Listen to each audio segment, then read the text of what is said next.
Hay un sonido particular que hace el silencio cuando está cargado de cosas no dichas, una frecuencia aguda, casi imperceptible, que se instala en la base del cráneo y baja lentamente hasta el estómago. Jordi conocía ese sonido a la perfección. Eran las 3 de la mañana de un martes cualquiera, y mientras miraba el techo de su habitación, pintado de un blanco hueso que en la penumbra parecía gris tormenta, sentía que el colchón, ese modelo ortopédico de alta gama que habían comprado a 12 cuotas sin intereses hacía 6 meses, se lo tragaba lentamente. A su lado, Sara dormía, o al menos eso aparentaba. Su respiración era demasiado rítmica, demasiado controlada para ser natural. Jordi sospechaba que ella también estaba despierta, con los ojos cerrados, fingiendo que el mundo se pausaba simplemente al apagar la lámpara de la mesa de noche, participando en esa coreografía muda de ignorar lo evidente.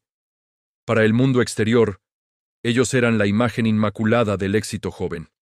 30 y pocos años, profesionales, en ascenso, siempre vestidos con ropa que encajaba bien, conduciendo un coche que aún conservaba el olor a nuevo y viviendo en un apartamento donde la luz de la tarde entraba dorada y perfecta para las redes sociales. Jordi y Sara lo habían logrado. Eran el matrimonio ideal que publicaba fotos de cenas los viernes y escapadas rurales los domingos. Pero en la intimidad asfixiante de esa madrugada, la verdad era un animal pesado sentado sobre el pecho de Jordi, impidiéndole respirar con normalidad. No era falta de amor lo que los mantenía en vigilia. Se adoraban con la misma intensidad con la que se habían casado, bajo la promesa de comerse el mundo juntos.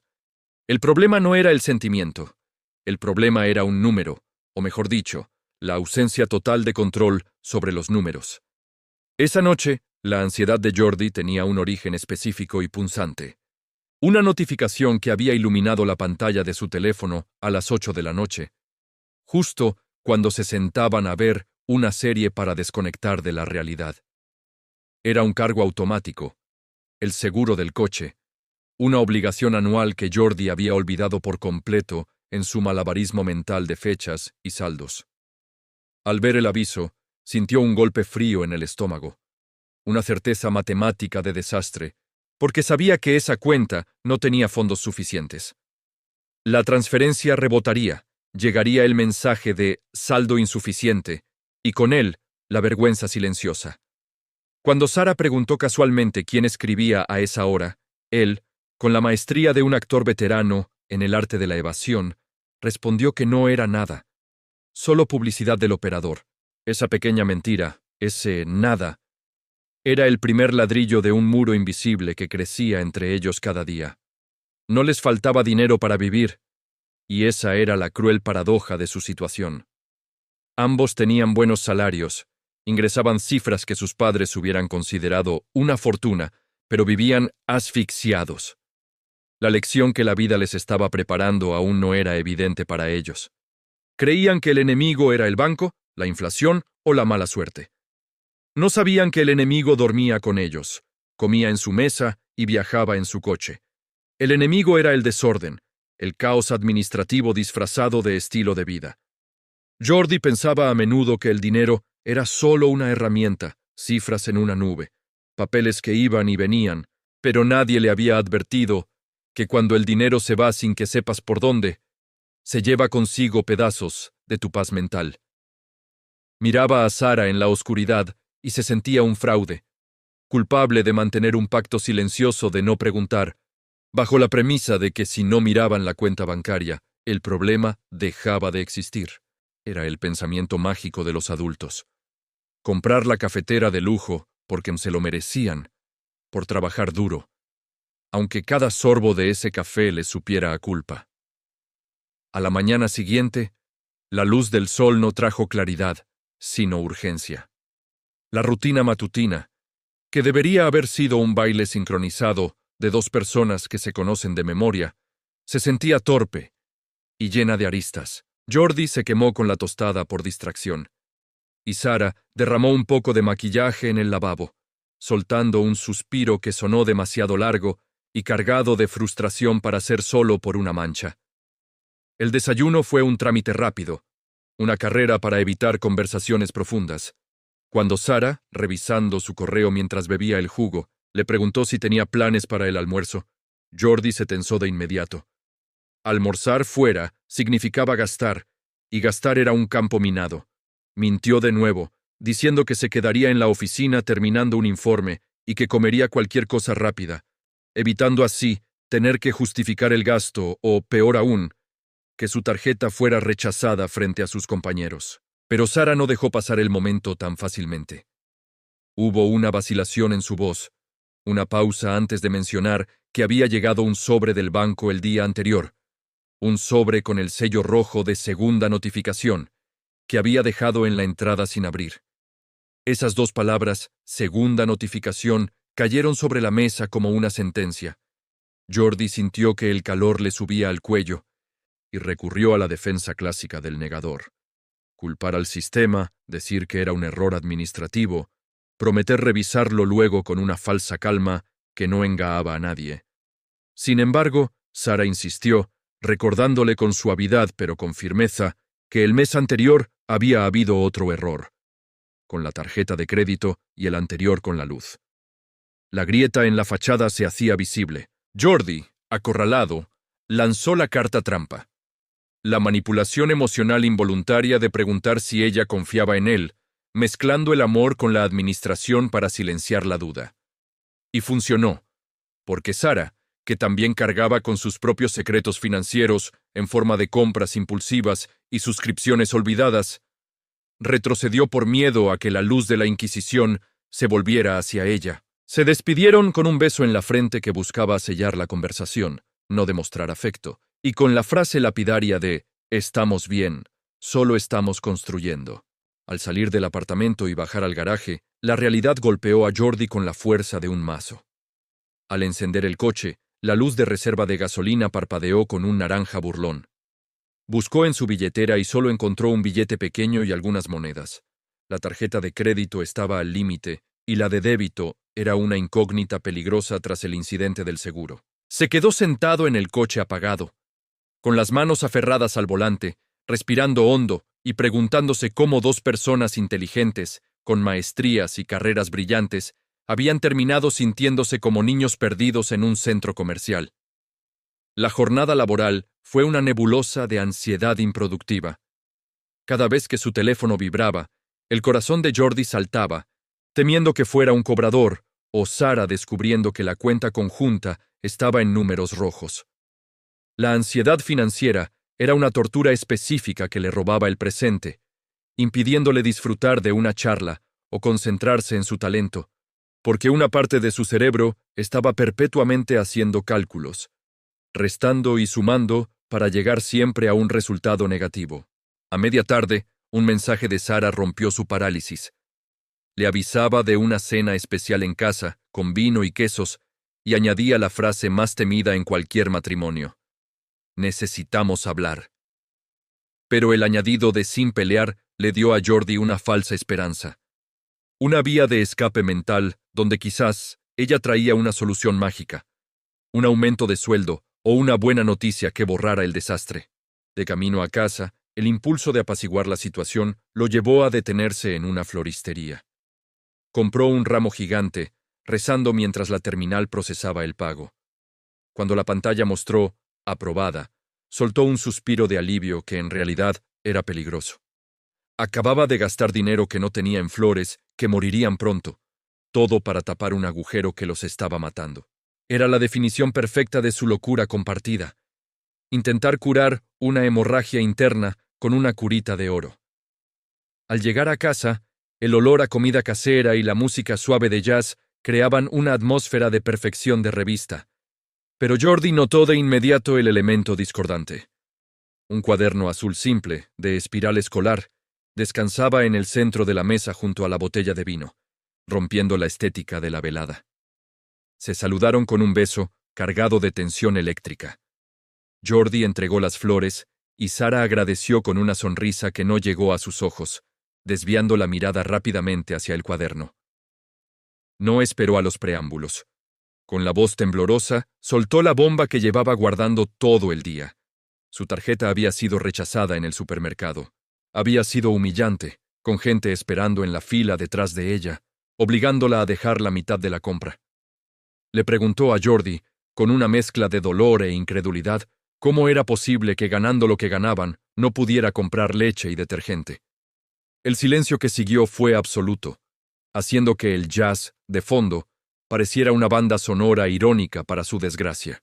Jordi sintió que sus defensas se levantaban automáticamente y su ego herido reaccionó con ataque, sugiriendo que quizás ella debía revisar en qué gastaba su parte si no le alcanzaba.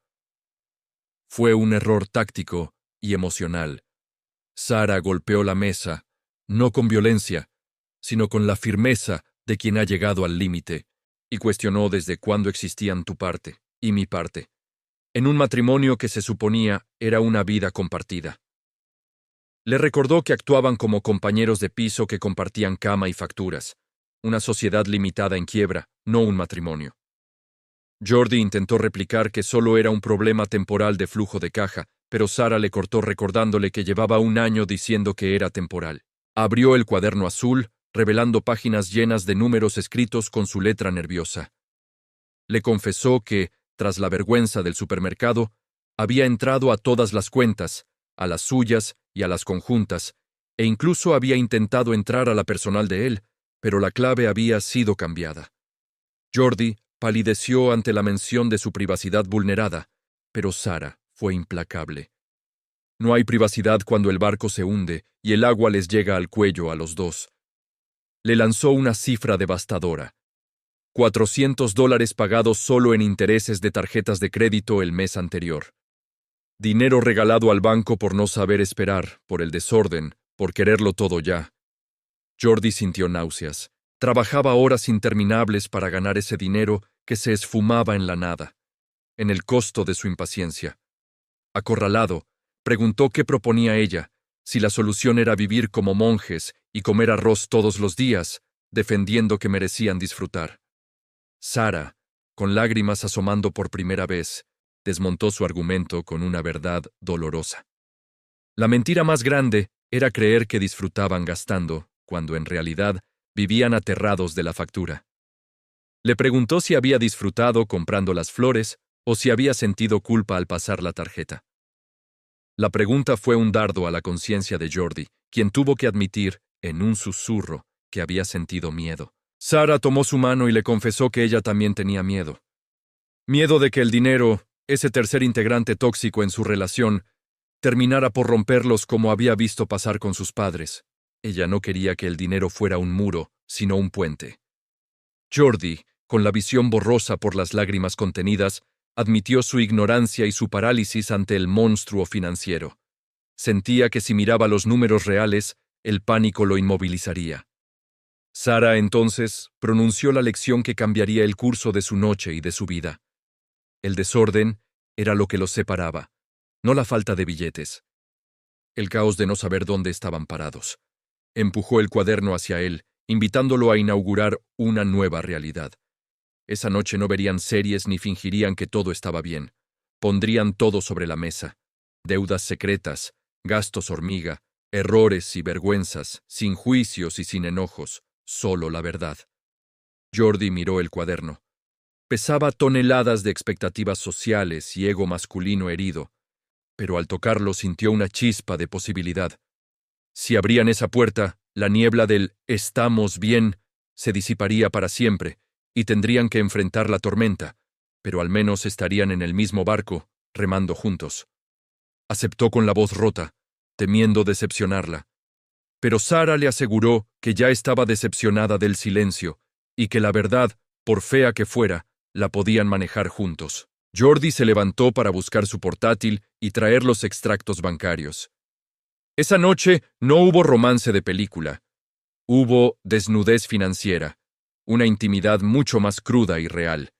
Y mientras tecleaba su contraseña para mostrarle a su esposa el estado real de su desastre, Jordi sintió que el sonido agudo del silencio empezaba a bajar de volumen. La guerra contra el desorden había comenzado. La pantalla del ordenador portátil brillaba con una luz azulada, casi clínica, iluminando los rostros de Jordi y Sara en la penumbra del comedor. transformando el ambiente de una cena romántica fallida en algo mucho más crudo y estéril, similar a una sala de operaciones de urgencia. Estaban a punto de abrir el cuerpo de su economía doméstica para ver qué era lo que la estaba matando por dentro, y ninguno de los dos estaba verdaderamente preparado para la cantidad de sangre que iban a encontrar. Jordi tecleó su contraseña con dedos torpes, sintiendo cómo cada carácter introducido era un paso más hacia una desnudez que le aterraba, una exposición de sus fallas que ya no podría esconder bajo la alfombra de la rutina. Sara, sentada a su lado, mantenía el bolígrafo suspendido sobre la primera hoja en blanco del cuaderno azul, como un escriba esperando dictar la historia de una catástrofe, aunque en el fondo, su pulso también temblaba y su estómago se contraía con la anticipación del golpe. Cuando se desplegó el historial bancario de los últimos 3 meses, el silencio en la habitación se hizo tan profundo y pesado que se podía escuchar el zumbido eléctrico del refrigerador en la cocina como si fuera un motor de avión. Allí estaba la verdad digital, una cascada de números rojos y negros, fechas y nombres de comercios que contaban la historia real de sus vidas, despojada de las excusas y las justificaciones que solían darse el uno al otro para sentirse mejor. Jordi sintió un nudo en la garganta al ver la primera columna, dándose cuenta de que no eran grandes desfalcos ni apuestas ilegales lo que los estaba hundiendo, sino un goteo incesante, una hemorragia de pequeñas decisiones intrascendentes que, sumadas, formaban un torrente destructor capaz de ahogarlos. Sara rompió el hielo señalando una línea con la punta del bolígrafo, sin tocar la pantalla, como si tuviera miedo de quemarse con la realidad. Preguntó qué era aquel cargo recurrente de $15 que aparecía cada semana bajo un nombre críptico en inglés.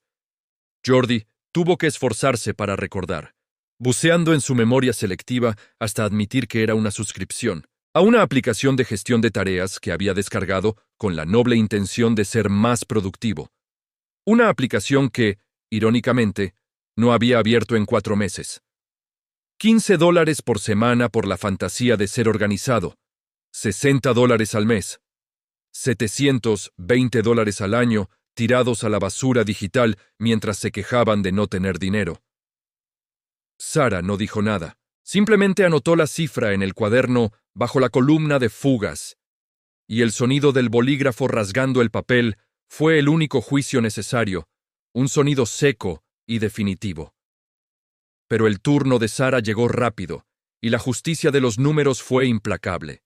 Al bajar el cursor, apareció una serie de cargos repetidos en una tienda de ropa online, compras nocturnas realizadas casi siempre después de las 11 de la noche, en esos momentos de vulnerabilidad donde el cansancio se confunde con la necesidad de recompensa.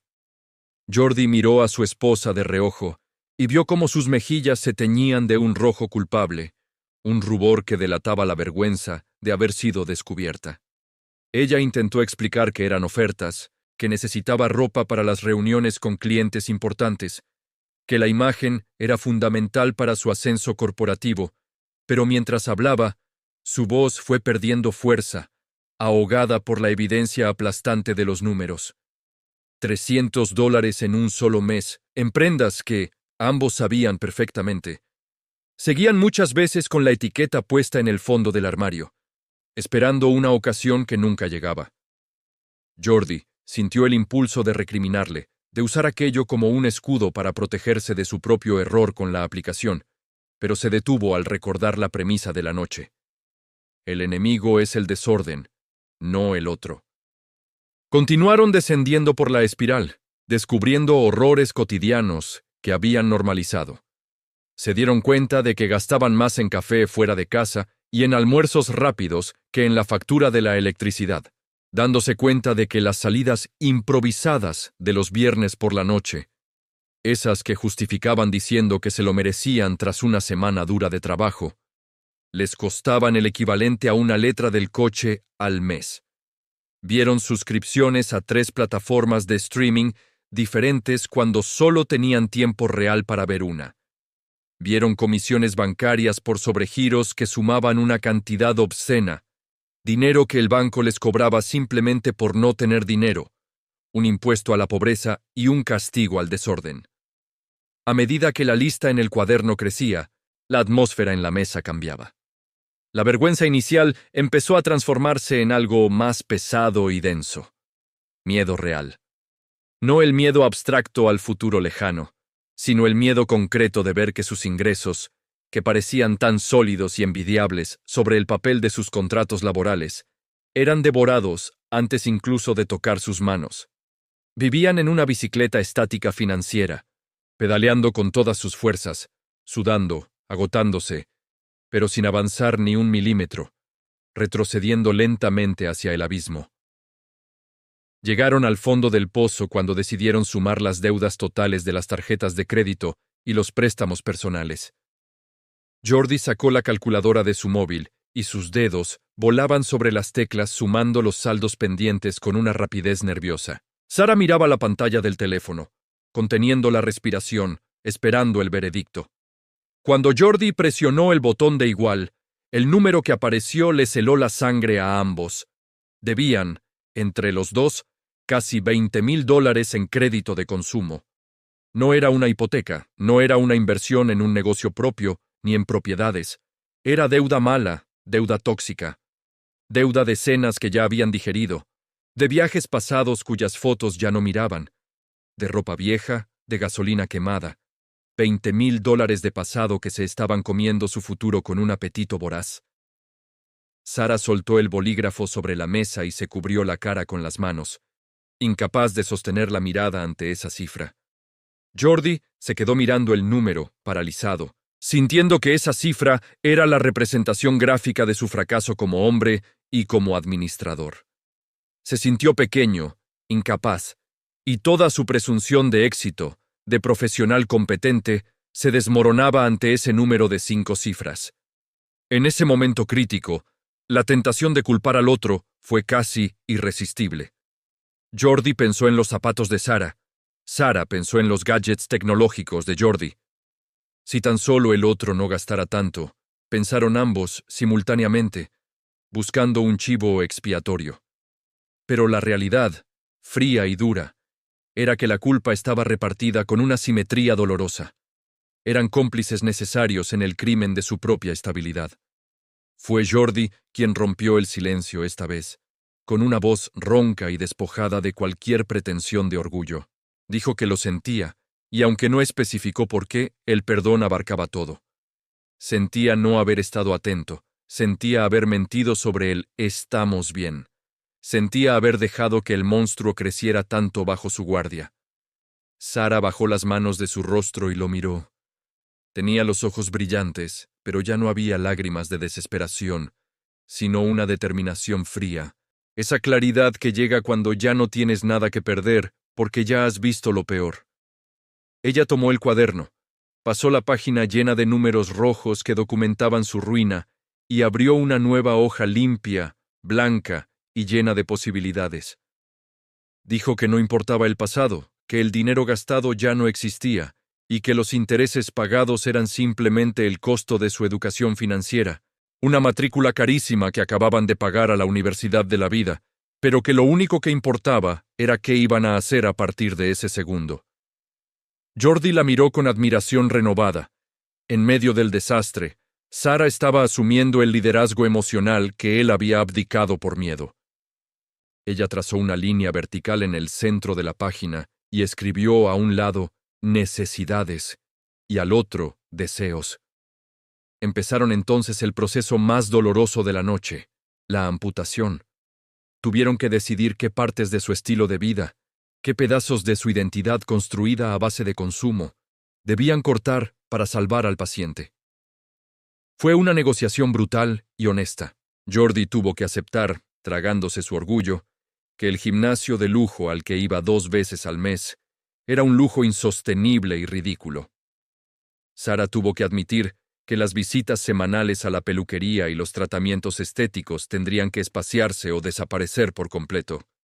Discutieron sobre el plan de datos de los móviles, sobre la marca de detergente que compraban, sobre si era realmente necesario tener 2 coches o si podían arreglárselas con uno y el transporte público, desafiando su comodidad en pos de su libertad. Hubo momentos de fricción intensa, chispas que amenazaban con encender una nueva pelea. Cuando Sara sugirió vender la consola de videojuegos de Jordi para hacer un pago extraordinario a la tarjeta con el interés más alto, él saltó como si le hubieran tocado un nervio expuesto, argumentando defensivamente que era su única vía de escape, su forma de relajarse tras el estrés laboral. Sara le respondió con una calma letal y amorosa que su vía de escape les estaba costando un 25% de interés anual y que no podían permitirse relajarse mientras su casa financiera estaba en llamas. Jordi se quedó callado, masticando la rabia y la frustración, hasta que la lógica aplastante de los números lo venció y asintió con la cabeza, derrotado pero consciente, aceptando vender la consola como un sacrificio necesario en el altar de su recuperación. A las 2 de la mañana, la mesa del comedor parecía un campo de batalla lleno de papeles, tickets arrugados y tazas de café vacías con los pozos secos. Pero en medio de ese caos físico, empezaba a surgir un orden mental cristalino. Tenían un número final, una meta. Sabían exactamente cuánto entraba, y por primera vez en su matrimonio, sabían exactamente cuánto salía y a dónde se iba cada centavo. Habían calculado que, si se apegaban a ese plan de austeridad draconiano, si vivían con lo justo y dedicaban cada moneda extra a atacar la deuda como si fuera un enemigo invasor, podrían salir del agujero en 18 meses. 18 meses, un año y medio de sacrificio absoluto. Sonaba a una condena de prisión.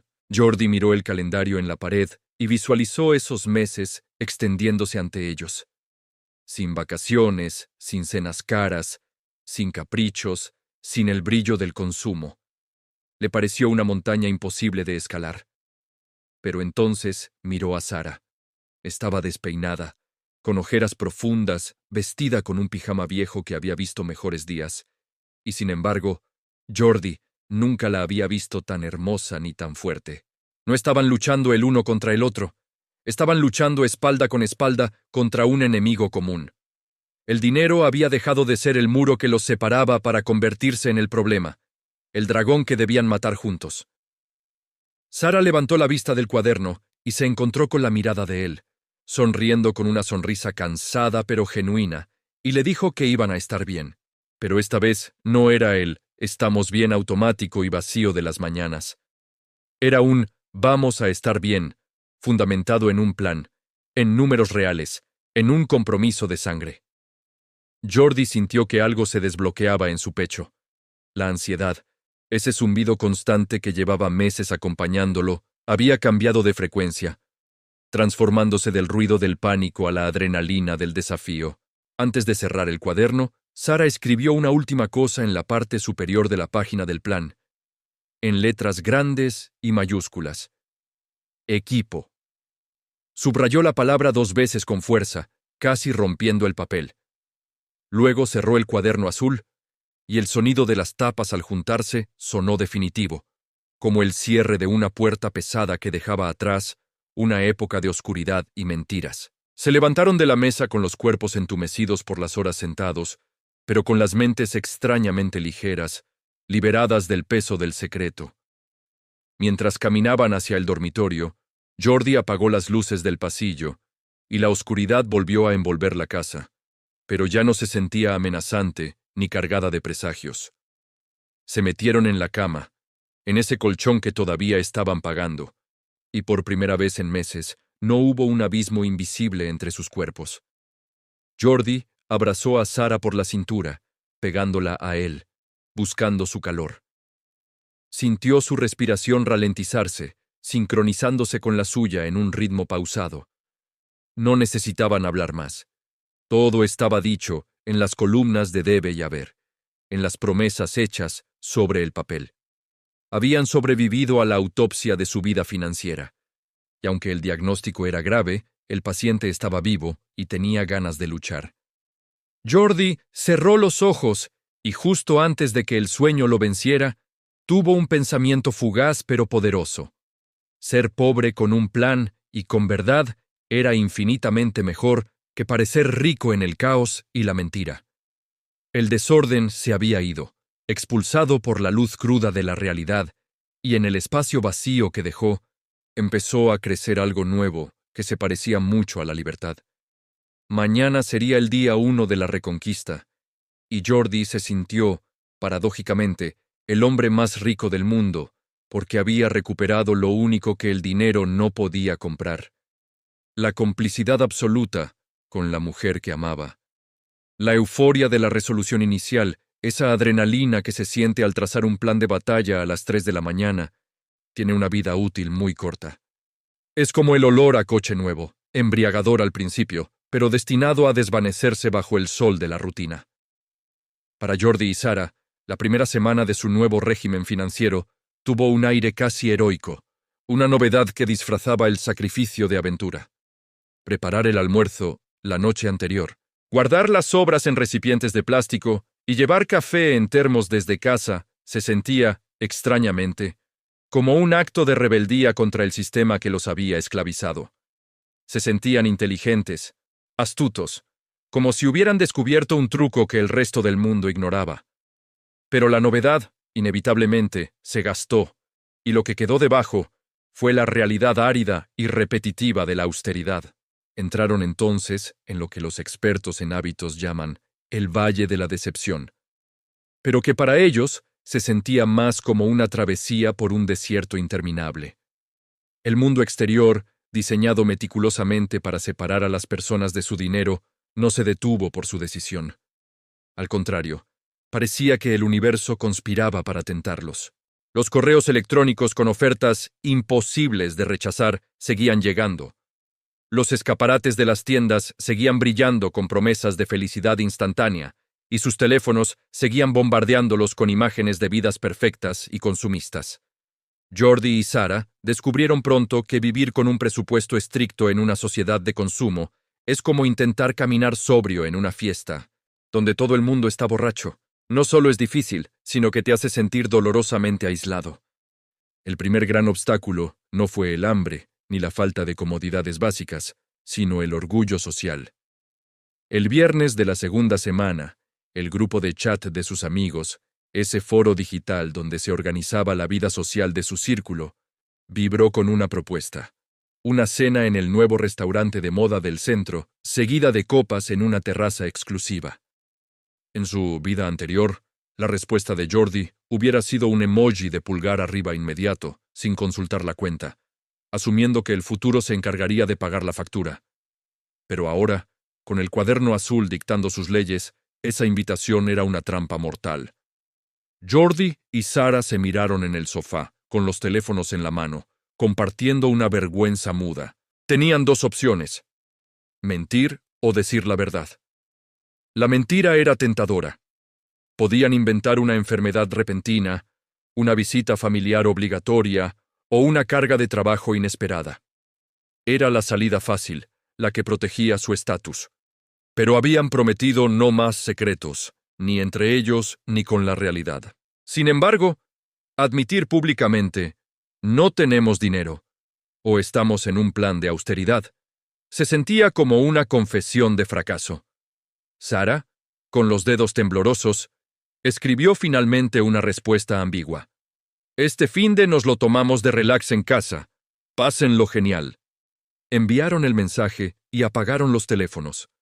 Pero la sensación de exclusión se instaló en el salón como una niebla fría. Mientras imaginaban a sus amigos riendo, brindando y subiendo historias a Instagram, ellos se quedaron cenando una tortilla francesa en silencio, sintiendo que su mundo se había encogido hasta volverse claustrofóbico.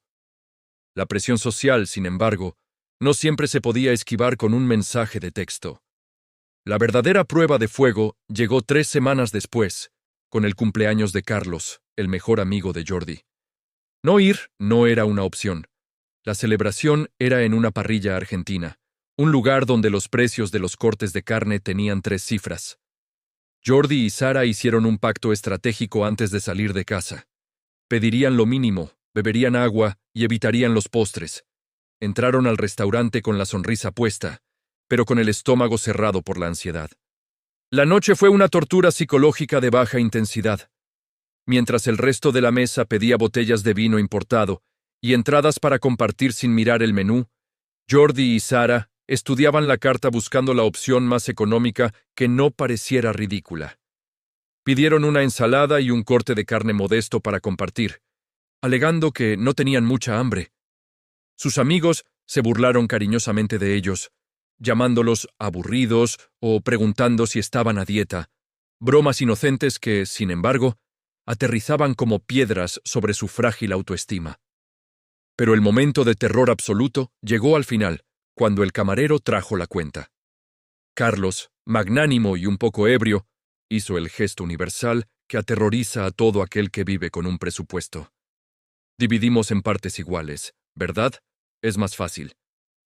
El pánico se disparó en la mirada de Jordi. Dividir en partes iguales significaba que ellos, que habían consumido agua y ensalada, terminarían subsidiando el vino caro y los postres de los demás. En su mente, la calculadora mental gritaba en rojo.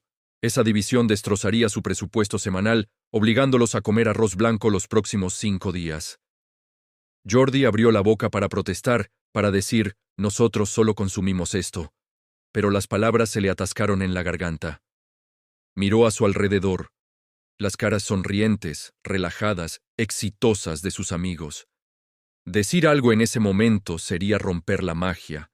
Sería ser el tacaño, el aguafiestas, el pobre.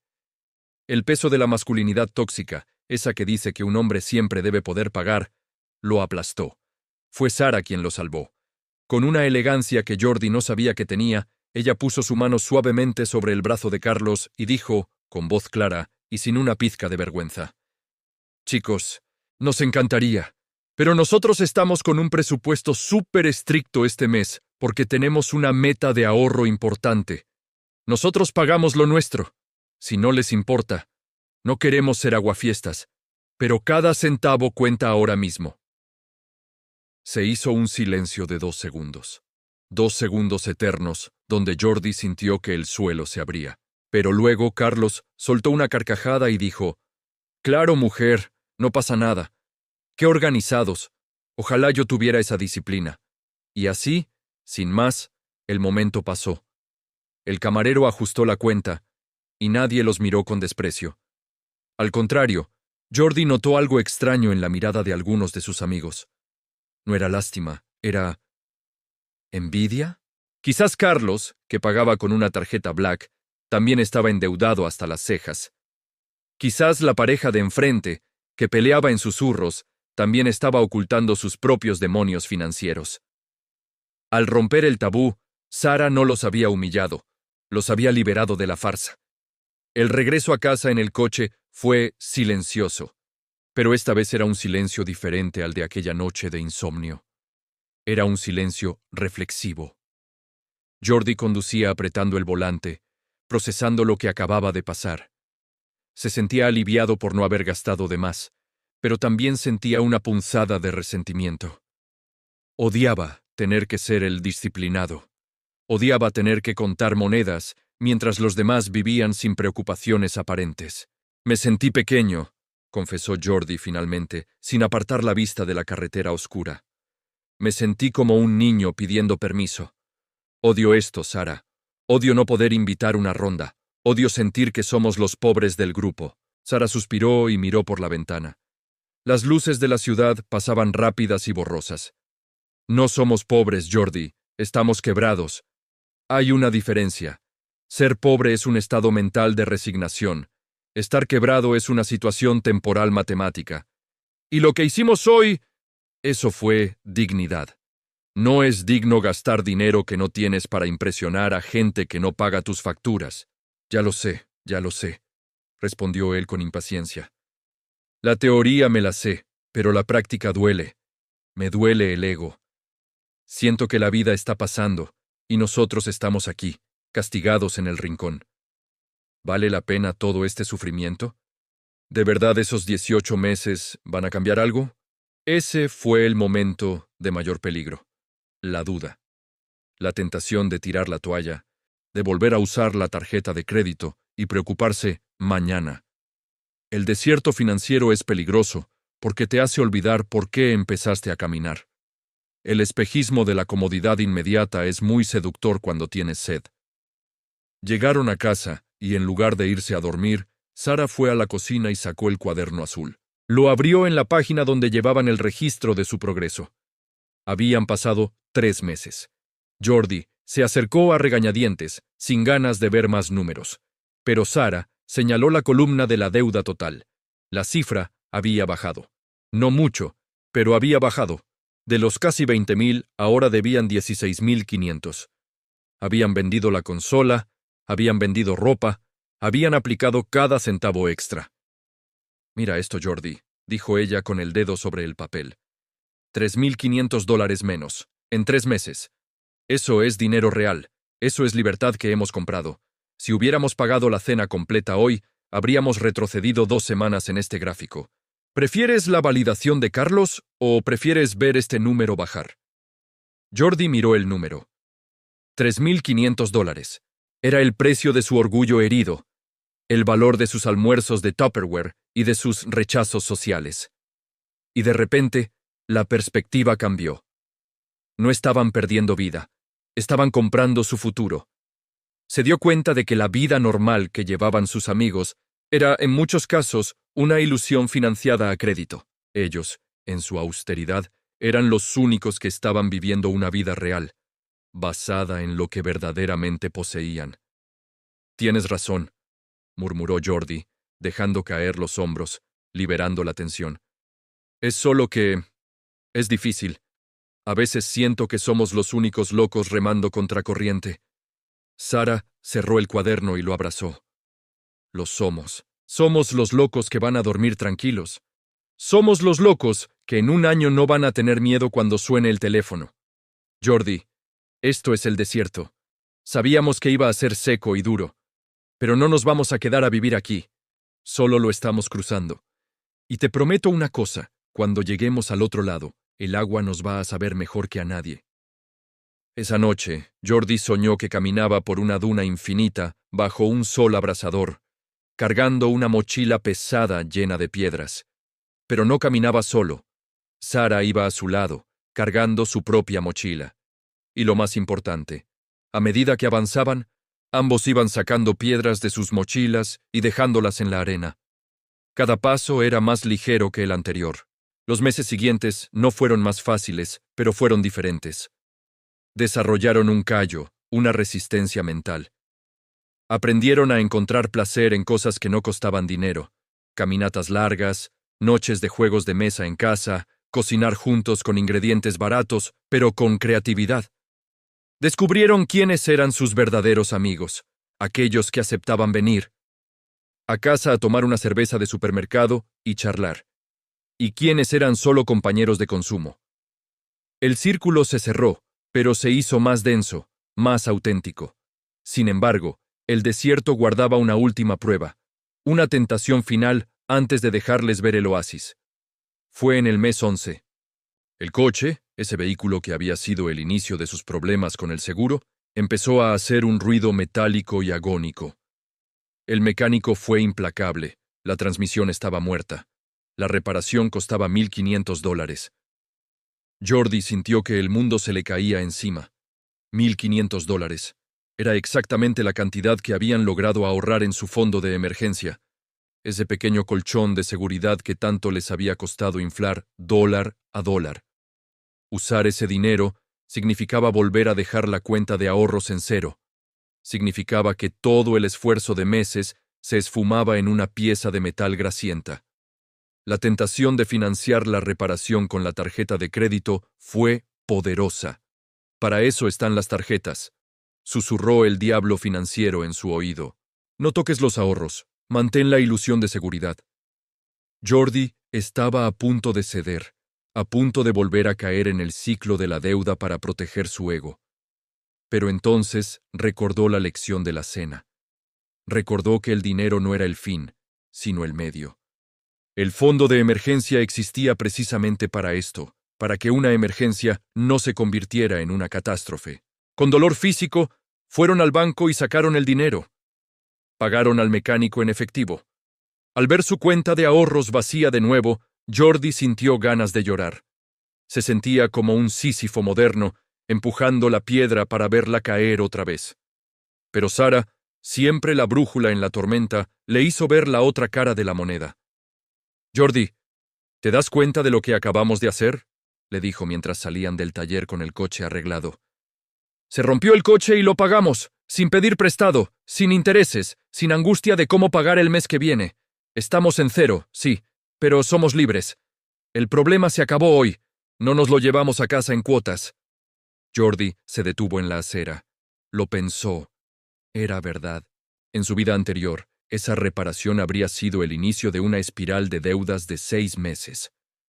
Hoy, solo era un mal día. Un día caro, pero solo un día. El problema estaba resuelto. No había secuelas. Por primera vez, entendió el verdadero poder del orden. El poder de absorber los golpes de la vida sin romperse. Habían cruzado la parte más dura del desierto. Estaban cansados, polvorientos y con los bolsillos vacíos, pero seguían de pie, y el horizonte, por fin, empezaba a mostrar un matiz de verde. Faltaba poco, muy poco. El tiempo, cuando se mide en sacrificios, tiene una elasticidad extraña. Los 18 meses que al principio parecían una condena perpetua, terminaron pasando con la cadencia de una nueva normalidad. Y así, un martes cualquiera, el calendario de la cocina mostró por fin la última casilla vacía. Jordi llegó a casa temprano, trayendo consigo una botella de vino modesto que habían presupuestado meticulosamente bajo el concepto de celebración final. Sara ya lo esperaba frente al ordenador portátil, en la misma mesa que había sido su campo de batalla. El cuaderno azul, ahora desgastado y con las esquinas dobladas, reposaba a su lado como un viejo veterano de guerra que ha cumplido su misión. En la pantalla brillaba el portal bancario.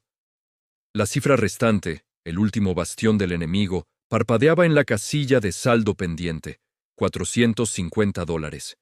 Era irónico pensar que esa cantidad era casi idéntica a lo que pagaban solo en intereses cuando todo esto comenzó. Jordi se sentó junto a Sara y le tomó la mano. No hacían falta discursos. El aire en la habitación estaba cargado de una electricidad limpia, muy distinta a la tensión asfixiante de antaño. ¿Lo hacemos juntos?, preguntó ella, con una sonrisa temblorosa. Jordi asintió y puso su mano sobre la de ella, guiando el ratón hacia el botón de pagar total. Ese clic fue el sonido más satisfactorio de sus vidas. La pantalla mostró un círculo de carga durante 3 segundos eternos, hasta que apareció el mensaje verde, sobrio y definitivo. Transacción exitosa. Su saldo actual es 0.0. Jordi esperó sentir una explosión de euforia, pero lo que llegó fue algo mucho más profundo. Silencio. Ese zumbido agudo de la ansiedad que había vivido alojado en su cráneo durante años, simplemente se apagó. Se miraron el uno al otro y, sin decir una palabra, se abrazaron. Fue un abrazo largo, de descompresión, donde soltaron el peso físico que habían cargado en los hombros. Lloraron, no de tristeza, sino de alivio puro. La bestia estaba muerta. Esa noche, mientras bebían el vino, se dieron cuenta de que la victoria no era solo financiera. Ellos habían cambiado. El Jordi que necesitaba invitar rondas para sentirse validado, y la Sara que compraba ropa para calmar su estrés, habían desaparecido en el desierto. Habían descubierto que la verdadera riqueza no tenía nada que ver con el estatus, sino con la tranquilidad. Cuando días después, el banco les envió un correo ofreciéndoles una nueva tarjeta de crédito Platinum, con un límite absurdo, Jordi ni siquiera lo dudó. Lo borró y bloqueó al remitente.